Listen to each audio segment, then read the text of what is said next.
Bonjour et bienvenue dans Une minute un livre. Aujourd'hui, je vous parle de ce manga Monstrophobie de Kazuki Minamoto aux éditions Akata 2023. Alors, ce manga explore avec une grande finesse ce qu'on appelle l'homophobie intériorisée, c'est-à-dire une violence qui se retourne contre soi, alimentée par le rejet social de sa sexualité, dans le sens de son orientation sexuelle.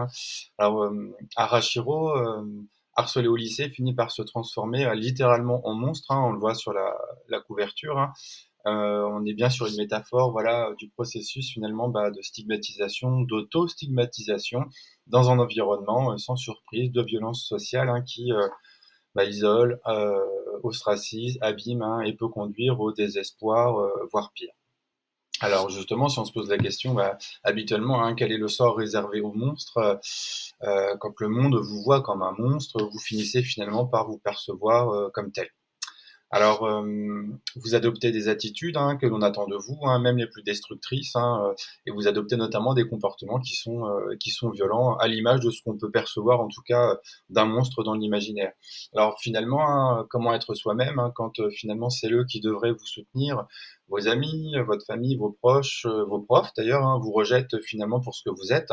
Et si vous entendez d'ailleurs chez eux en qui vous avez confiance, des paroles de dégoût envers l'homosexualité, comment est-ce que vous pourriez réagir? C'est notamment ce qui se passe dans le document. Je vous en dis pas plus pour pas spoiler trop. Alors je voulais faire un parallèle avec ce qu'écrit justement Caroline Dyer, sociologue, comment se nommer finalement face au vide ou à travers les violences, comment se construire quand elle parle de soi avant même de comprendre qui on est et comment grandir quand de telles existences sont niées ou reniées. Voilà, je trouve que ça reflète bien ce qui se passe ici. Alors finalement dans les thématiques interrogées, annexes finalement et complémentaires à cette question de homophobie intériorisée, on va évidemment interroger et penser à la dimension sociologique et systémique, le poids du conformisme, la peur du regard, la difficulté tout simplement de vivre et d'exister dans un environnement, encore une fois, très normatif. La métaphore graphique a une vraie plus-value, c'est-à-dire que cette métaphore graphique du monstre permet de dessiner en fait ces questions de honte, de colère, de dissociation qui sont très très claires, et le manga permet d'ailleurs très très bien ça. On évoque aussi toujours cette performativité notamment du genre, et là ici la performance sociale, et un rôle qu'on va endosser tout simplement pour survivre dans ce monde très hostile et normatif.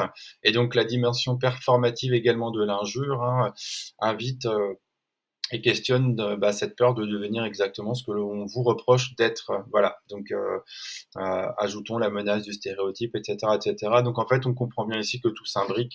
Voilà.